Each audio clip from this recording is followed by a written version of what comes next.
Meet the 2014 German national football team.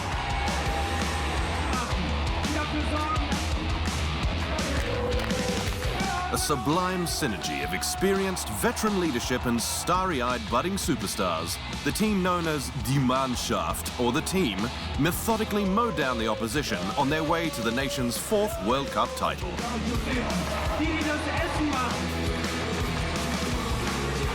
But the road to the top didn't come without the growing pains of a nation once divided in two. With players like the waiter, the space investigator, and the magic dwarf, they're hard-pressed to hide from the truth.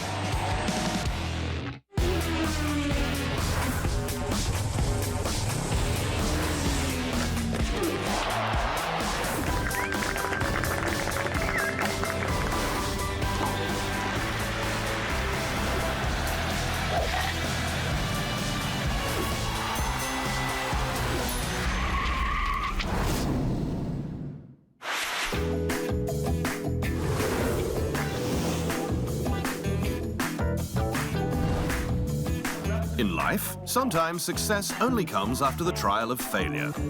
Upon failure, upon failure. For example, Steven Spielberg got rejected from film school 3 times before becoming Hollywood's biggest filmmaker. And Harry Potter author J.K. Rowling was on welfare while trying to write her saving grace and masterpiece. Sport is no different. Michael Jordan lost nearly 300 games, but still won 6 NBA titles. And John Elway? He went and lost 3 Super Bowl finals before finally winning 2 in a row nearly a decade later. In football, the German national team is considered one of the world's superpowers, and they've become a hardened bunch thanks to some spectacular losses. The 1966 World Cup final was also the stage for one of the game's greatest controversies, when then West Germany had a goal scored against them that wasn't a goal at all. The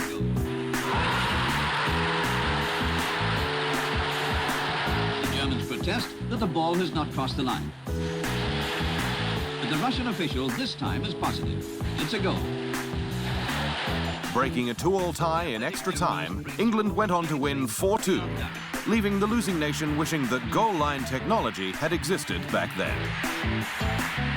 Well, football would not have one of its iconic stories then, would it? Because everybody remembers the World Cup final match of '66, and I really can't say how many times TV images have been examined to determine whether the ball was in or not. So on the one hand, it's a legendary match, but for Germans, it's a painful memory. 4 years later, at the 1970 World Cup, West Germany would be involved in another heartbreaker, in a semi-final clash against Italy that would soon be considered in football circles as the game of the century. 5 goals were scored in extra time, a FIFA record, as Italy squeaked out a 4-3 victory, with Gianni Rivera scoring the winning marker just a minute after Gerd Müller had tied things up. Coming up, Germany's triumphant 2014 trek.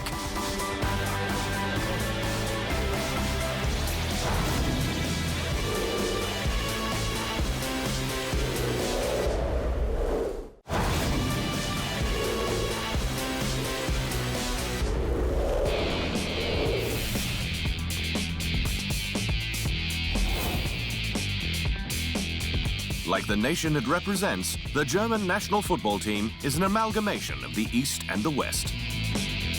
But it wasn't always that way. In 1961, East and West was divided by a concrete and barbed wire wall.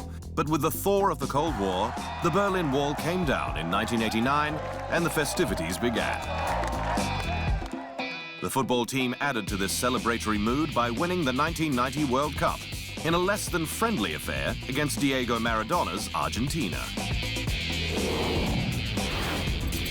That win made it 3 world titles for Die Mannschaft, all of which under the West German banner.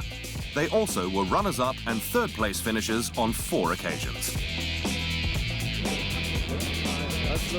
So the 2014 contingent had a lot to live up to. because they landed in Brazil, the world's second-ranked team, and with their best chance of giving Germany its first unified World Cup title.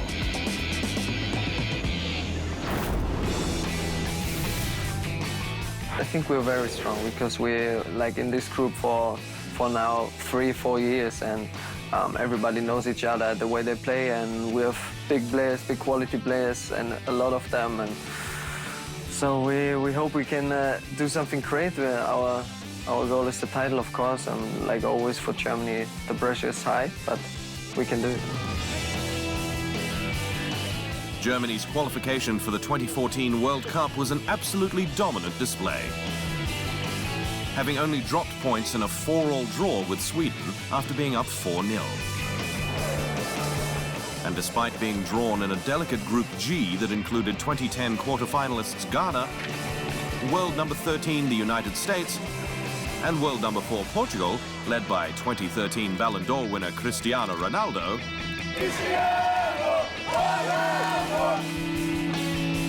the Germans proved they were good, really good. Finishing first in the group with 7 points, they silenced Ronaldo and the Americans, with only Ghana able to squeak a point out of them. In the round of 16, they received a fright from a spirited Algerian side, who took them to extra time before bowing out 2-1. Perhaps it was a good omen when you consider a team that wins it all generally has that one nail-biter on the list. For Spain in 2010, it was pesky Paraguay who succumbed 1-0 in the quarterfinals.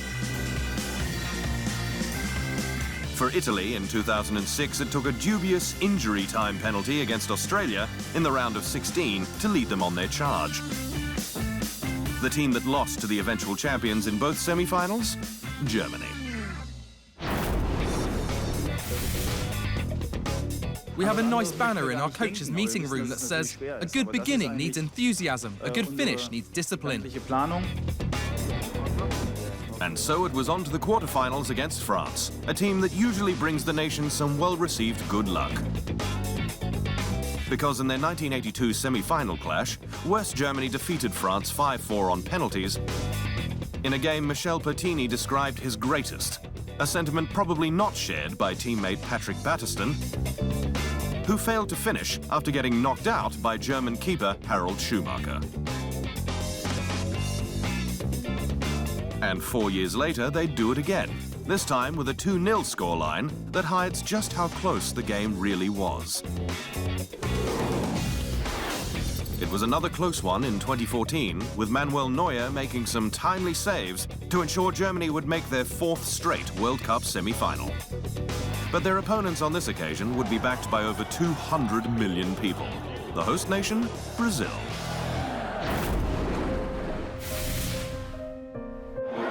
Why the sad faces, Brazil?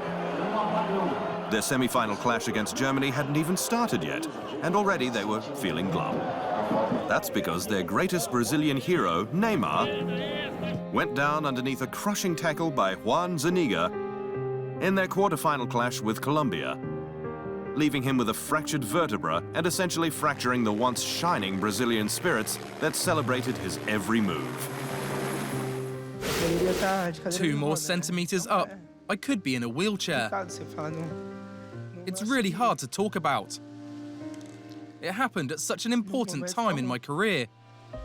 But it happened. It's part of the game. Let's move on. Let's move on. I'm sorry.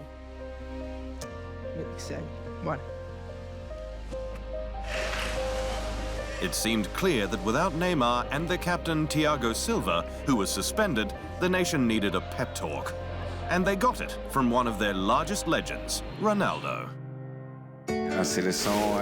If the Germans think they will find a weak, impaired, hopeless side on the pitch, because it lost one player, and even if this player is called Neymar, they will make a great mistake, underestimating the quality of the Brazilian team. The Germans, however, wouldn't be intimidated, despite playing in the lion's den. Brazil nowadays are actually not what they have been. You would think that they are like magicians on the pitch, but it's not like that, and the team has changed, and they play a different style of football compared to Brazilian national teams in the past. Physical toughness is definitely part of their game, and we will have to be prepared for that, as will the referees.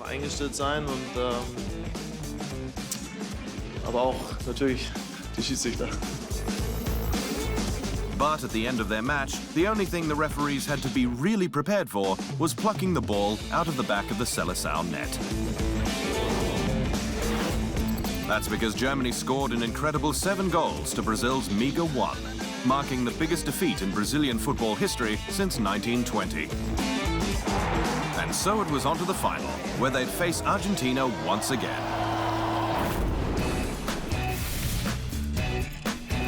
For a record 3rd time, Germany and Argentina would face off in a World Cup final. On each occasion, Argentina were led by a diminutive dynamo who many claimed was the greatest ever. In 1986, it was Diego Maradona who hoisted his nation's 2nd title. In 1990, Lothar Matthäus would return the favor. In 2014, Germany would have to hold off the new Diego, little Lionel Messi, a man who had conquered club football but failed to live up to the potential on an international stage. Germany-Argentina is a very special final because of the history, you know, with having met already in 2 previous World Cup finals, and I think in both finals, every time the better team really won. You know, in '86, you know, Argentina with Maradona had the better side, and in '90, when I had the pleasure to be part of that team, we were clearly the better team. You know, even if it was not such a nice final, ending with a penalty kick, and it's only 1-0, but we were clearly the dominating team in that game. And I think now the favorite is Germany. I think Germany has all the tools in the world to finish things off, but still, you know, you got to find ways, and you can't concede a goal against a very dangerous Argentina side, so you got to respect them. But I think, you know, looking at it from the outside, Germany is the favorite. In the end, Klinsmann was right.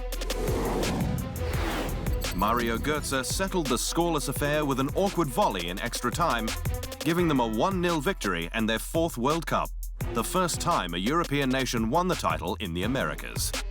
The fans went wild, the players went wild, and a few went into retirement.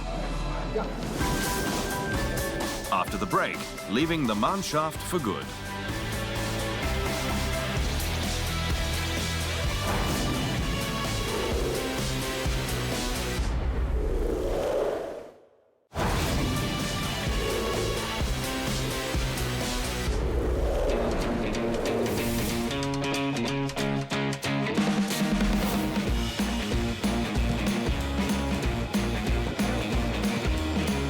Die Mannschaft was the 6th youngest team in Brazil, leading many arguing they could become football's modern-day superpower. But the new wave of talent meant many veterans would call time on their senior side careers. Defender Per Mertesacker, captain Philip Lahm, and forward Miroslav Klose, a man who did something quite remarkable in Rio on top of winning the World Cup. Because as part of their 7-1 shellacking of the host nation, Klose passed Brazil's Ronaldo on the list of most prolific World Cup goal scorers. With 16 goals in 24 games over 4 World Cups, Klose leads the list, with fellow German Gerd Müller scoring 14 in just 13 games. Just Fontaine ruled the 1958 World Cup, scoring 13, and Pelé rounding off the top 5 with 12. Incidentally, the highest active scorer on the list is another German, Thomas Müller, with 10. 5 of those came in Brazil.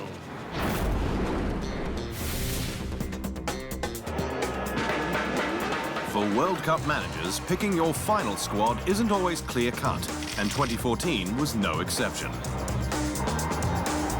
Take Carlos Tevez, who decided to book a trip to Disneyland with his family instead of accept a potential call with Argentina, despite his 21 club goals with Juventus that season. France's Samir Nasri, despite his flashes of brilliance on the pitch, was deemed too volatile off it, so Didier Deschamps left him at home. And then there were some omissions, like Spain's Isco or even Brazil's Kaká, that left you scratching your head. For Germany's ringleader, Joachim Löw, it would be no different.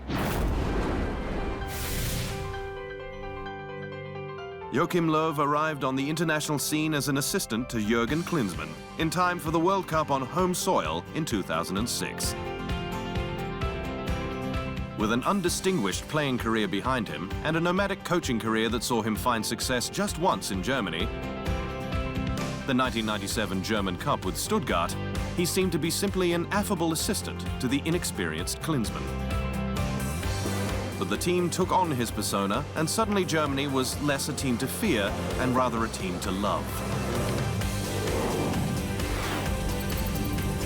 Making a surprising run to the semis with a completely revamped squad, Germany finished third in 2006, but were first in the hearts of the nation.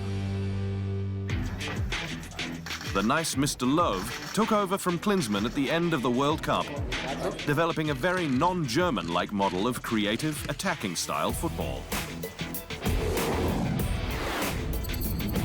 Under his helm, the team lost to Spain in the Euro 2008 final, and at the 2010 World Cup, they fielded their youngest team since 1934 and finished third. Euro 2012 on home soil ended in a 2-1 semi-final loss to Italy. The team was playing flashy football, but Löw knew for a country where cool and clinical was the norm, the only way to sell the new brand was to win it all, even if it meant going against what everyone else thought.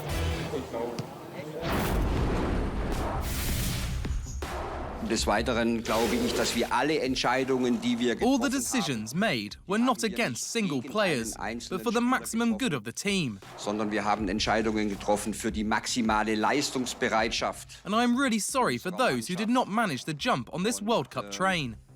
Für diejenigen, die es eben jetzt auch nicht schaffen, auf diesen Weg. But we could not make any concessions for the desired success. Und mir persönlich wirklich auch leid. Aber um den angestrebten Erfolg eben auch zu erreichen, bedarf es da keiner Konzessionsentscheidung.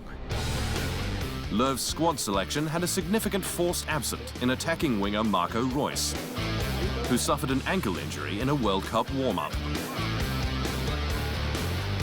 And it had a significant absence up front, with Löw overlooking striker Stefan Kiesling, who was the top German scorer in the Bundesliga, despite his options including a fragile Mario Götze, who also didn't make the cut, and an aging Miroslav Klose. He went with Klose and a cast of high-scoring midfielders, and it paid off, as did the decision to move captain Philipp Lahm back to fullback. With the team playing as one, Joachim Löw managed to prove that Germans can play exciting football and win the World Cup. They had more ball possession, corner kicks and shots on target than Argentina in the final. And of course, one more goal. And scoring that goal was one of Germany's rising stars, Mario Götze.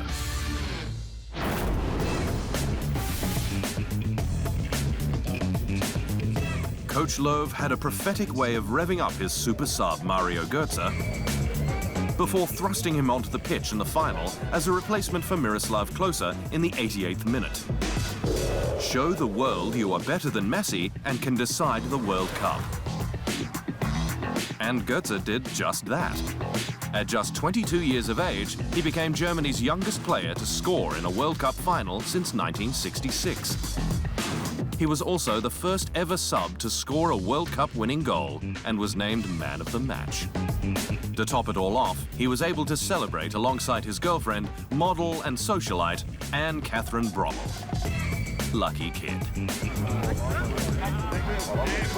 But back at Bayern Munich, his domestic club, things weren't all rosy. Because for all the love he felt with Die Mannschaft, he didn't have everyone's vote of confidence at FC Hollywood. In 3,344 minutes played, he recorded a respectable 15 goals and 7 assists, but it came in spurts. The play was somewhat indicative of his 2014 World Cup experience.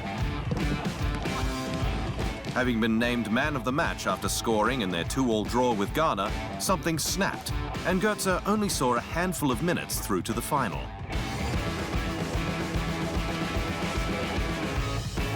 The great Franz Beckenbauer has called him the German Messi, but Götze will need to fulfill his potential on a consistent basis if he wants to live up to the billing.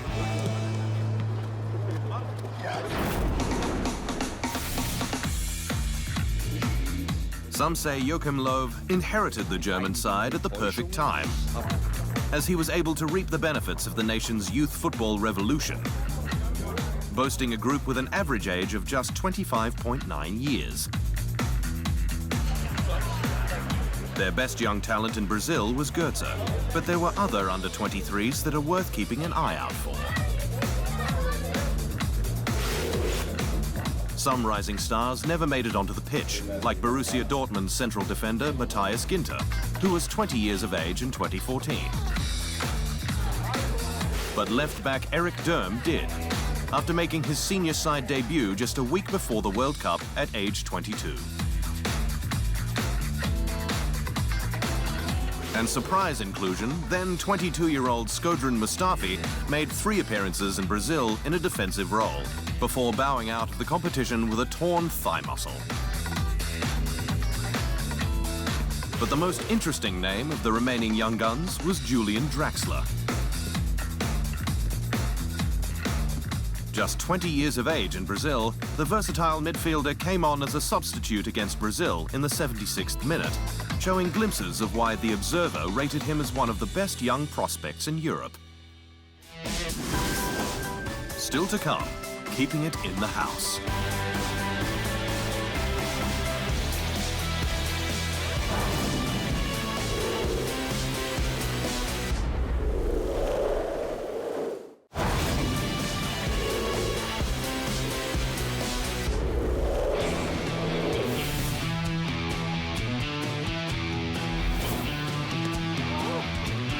When it comes to club football, few teams have been better than Bayern Munich. Known as FC Hollywood, the team was able to provide the World Cup in Brazil with more players than anyone else. Bayern was represented with 15 players, followed by Manchester United with 14, Barcelona with 13, and a party of 4 with 12. Of those 15, 7 were Germans. Uber-keeper Manuel Neuer, defenders Jerome Boateng and Philipp Lahm, and midfielders Mario Götze, Toni Kroos, Thomas Müller, and Bastian Schweinsteiger. I think Bayern Munich is experiencing the best period the club has ever had in its 105-year history. On the pitch, the team has won every European title since 2013. Every single one. Und wie wir alle wissen, sie hat alle Titel gewonnen. Alle.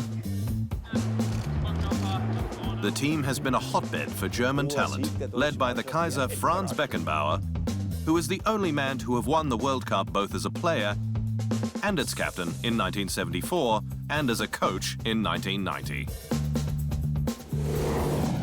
In fact, out of the top 6 goal scorers of all time with Germany, only one, Rudi Völler, never played for the Bavarian powerhouse.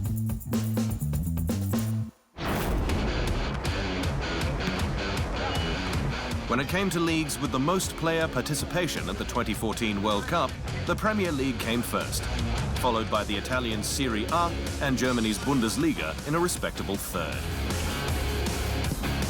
The Germans also fared well when it came to the amount of players representing their nations who played club football in their nations.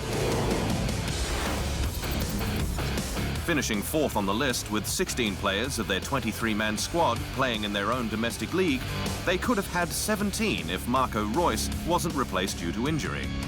The Russians were first with 23, followed by England with 22 and Italy with 20.